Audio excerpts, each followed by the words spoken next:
Hello दोस्तों, 2D mensuration का हम पार्ट 1 कर चुके हैं जिसमें हमने सारे फॉर्मूलेज का क्विक रिवीजन की तरह से बनाया था। तो आज भी हम इसके आगे के क्विक रिवीजन करने जा रहे हैं जो आपको सीजीएल के B24 के एग्जाम्स आने वाले हैं, तो इसमें आपको काफी हेल्पफुल होगा।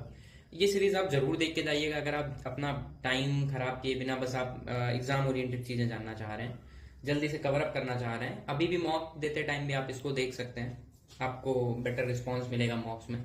देखिए, हम ज्यादा बातें ना करते हुए बात आगे बढ़ते हैं अपने टॉपिक्स पर। हम 2D मेंसुरेशन में ट्राइंगल्स कवर कर चुके थे। अब हम ट्राइंगल्स के बाद चलते हैं बहुत बेसिक चीज जो आपको पता होगा, मैं उस पर बहुत ज्यादा नहीं बताऊंगा आपको।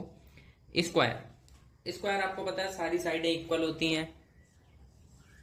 अगर साइडें सारी हैं तो सारी साइड्स इक्वल होंगी। 90 डिग्री एंगल होता है, डायगोनल सेम होते हैं और डायगोनल्स एक दूसरे को बाइसेक्ट भी करते हैं 90 डिग्री पर, और वो भी D1 D2 इस तरीके से।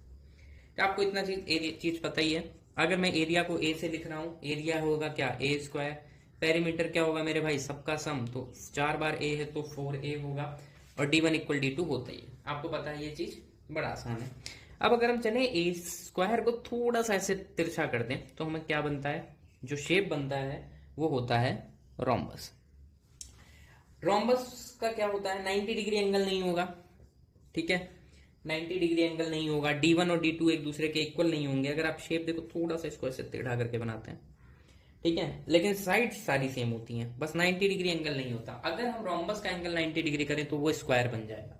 ये बात आपको समझनी पड़ेगी कि रोम्बस अगर है उसका एंगल 90 नहीं है, अगर मुझे 90 में कन्वर्ट करें तो वो एक स्क्वायर बन जाएगा, ठीक है। यानी स्क्वायर अपने आप में रोम्बस की सारी क्वालिटीज रखता है।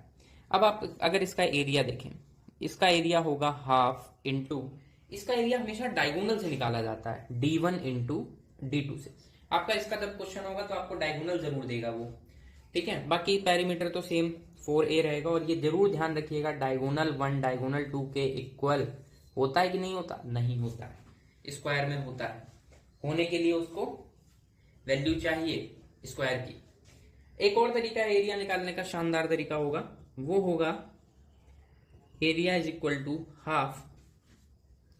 निकालने का तरीका तो मैं नहीं बताता हूं आपको, डायरेक्ट आप देखिए, हाफ साइड आपको पता होगी A स्क्वायर साइन थीटा, ठीक है मेरे भाई। ये एक डायरेक्ट एरिया होगा इसका निकालने का, थीटा इनके बीच का एंगल है, ठीक है। अब आपको अगर ये दोनों बातें समझ में आ गई तो हम थोड़ा आगे बढ़ते हैं। रेक्टेंगल आपको पता होगा, रेक्टेंगल भी इसी तरह का है। रेक्टेंगल, इसमें एक साइड अलग और एक साइड अलग होती है, बाकी स्क्वायर की सेम क्वालिटी 90 डिग्री रहती है। इसका जो एरिया आएगा मेरे भाई वो length into breadth A into B आएगा। पेरीमीटर जो होगा 2 इंटू A प्लस बी होगा। वो क्यों होगा आपको पता है, क्योंकि आप चारों का सम करेंगे तो 2 टाइम्स A 2 टाइम्स B आपको मिलता है, इसलिए होगा, ठीक है। अब इसी जैसे हमने स्क्वायर का रोम्बस में देखा था चेंजेस, वैसे हम रेक्टेंगल का पैरेललोग्राम में देखते हैं, ठीक है। पैरेललोग्राम में देखते हैं, इसमें क्या होता है, दो साइड पैरेलल रहती हैं, जो सामने की साइड्स होती हैं एक दूसरे के पैरेलल होती हैं, ये पैरेलल्स होंगी। इसका एरिया हम कैसे निकालते हैं, देखिए इसका एरिया निकालते हैं, दो साइड्स आपको होंगी AB, आपको सामने वाले से इस पे 90 डिग्री एंगल बनाना पड़ता है। यानी इसका हम जैसे ट्रायंगल में होता है हाफ बेस इंटू हाइट, तो इसमें होता है बेस इंटू हाइट। वो बेस ये वाला भी हो सकता है, लेकिन तब हाइट कहां से पड़ेगी, यहां से पड़ेगी, तो आप B इंटू एच डैश भी कह सकते हो। ये आपको क्वेश्चन जिस तरीके से प्रोवाइड करेगा आपको उस हिसाब से इन चीजों का यूज करना है। अब थोड़ा और आगे बढ़ते हैं, ये तो बेसिक है, आप बिल्कुल सीधी सी बात है, सीजल जैसे एग्जाम में आपसे इतना बेसिक क्वेश्चन नहीं पूछा जाएगा, ठीक है। इन क्वेश्चंस की हेल्प से आपसे क्वेश्चन करवा सकता है थोड़े लेंथी टाइप के, पर डायरेक्ट नहीं पूछेगा। और हम रिवीजन कर रहे हैं फॉर्मूले वाइज, तो हम उस पर आगे नहीं जाते हैं।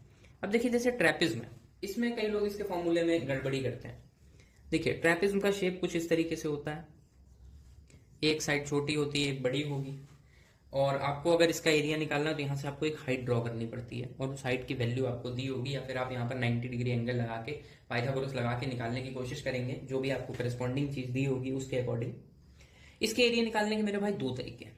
पहला, हाफ साइड्स का sum A plus B into height. अगर आपको बहुत डिटेल में पढ़ना है कि ये कैसे आया, तो मैं ये सारी चीजें भी पढ़ा दूंगा, आप कमेंट बॉक्स में लिखिएगा, मैं आप उस पर एक डिटेल वीडियो बना के बता दूंगा कि कैसे आया, तो आपकी उसमें अंडरस्टैंडिंग और भी बहुत ज्यादा बढ़ जाएगी। पर ये हम रिवीजन टाइप देख रहे हैं तो हम इसमें ज्यादा नहीं चलते हैं। अब देखिए इसको याद करने का एक और तरीका है, average of two parallel lines into height. क्या मैंने कुछ अलग लिख दिया? बिल्कुल नहीं। ये आप जो देख रहे हैं ना a+b/2, ये क्या है? ये दोनों पैरेलल लाइंस का एवरेज ही तो है। एवरेज का कॉन्सेप्ट ही होता है दोनों का सम, या जितने भी हैं और जितने नंबर्स हैं उनसे डिवाइड इनटू h। ये मैंने इसलिए लिखा है क्योंकि एक बार मल्टीपल चॉइस क्वेश्चन में ये पूछ लिया था, तो बच्चों को सिर्फ ये याद था, ठीक है, ये उन्होंने गलत कर दिया था। सो आपको ये चीज ध्यान रखनी है, बस थोड़ा सा अवेयर रहना है एग्जाम में, ठीक है। अब आपने ट्रेपेजोइड देख लिया है, हम और आगे बढ़ते हैं। अब मैं आपको हेक्सागन के कुछ फॉर्मूलेस बताता हूँ। हेक्सागन में क्या क्या आपको फॉर्मूले याद होने चाहिए अगर आप एग्जाम के तैयारी करके जा रहे हैं एग्जाम देने। देखिए हेक्सागन में आपको क्या क्या याद होने चाहिए। सबसे पहला होता है, अगर हम कहें रेगुलर हेक्सागन की हम यहाँ पर बात कर रहे हैं, मैं लिख देता हूँ आर हेक्सागन, रेगुलर हेक्सागन की हम बात कर रहे हैं जिसकी सारी की सारी साइड्स क्या हो, सेम हो। केमिस्ट्री में इसे बेंजीन कहते हैं, जिनको याद होगा, ठीक है।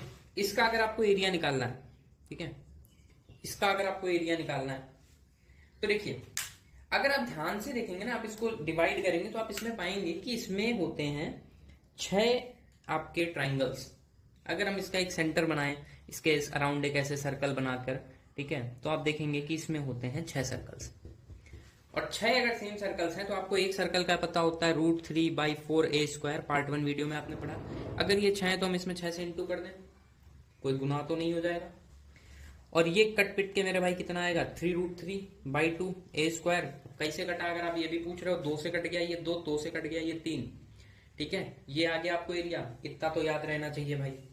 अब इस सर्कम सर्कल जो है बाहर, अगर आपसे उसकी रेडियस पूछ दे, ठीक है, तो मेरे भाई कौन है, आप कमेंट बॉक्स में बताओ कि क्या होगी इसकी रेडियस। ये मैं कह रहा हूं सेंटर है, ठीक है।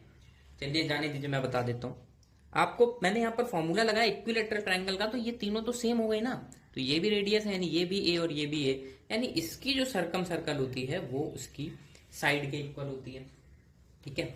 अब आप इन सर्कल बताएंगे, इसके अंदर अगर हम एक सर्कल बना दें तो क्या होगा, इन सर्कल की भी वही होगी। बिल्कुल सही नहीं आपने बताया, ये √3/2a होगी, ठीक है, √3/2a होगी, क्योंकि 60 डिग्री से एंगल में डिवाइड होता है।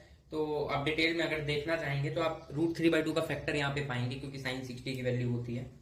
तो इन सर्कल की आपको रेडियस ऐसे पता चल जाएगी हेक्सागन में, ठीक है। हम आपको थोड़ा और आगे ले जाते हैं, थोड़े और ट्रिकी क्वेश्चंस पे ले जाते हैं नेक्स्ट वीडियो में।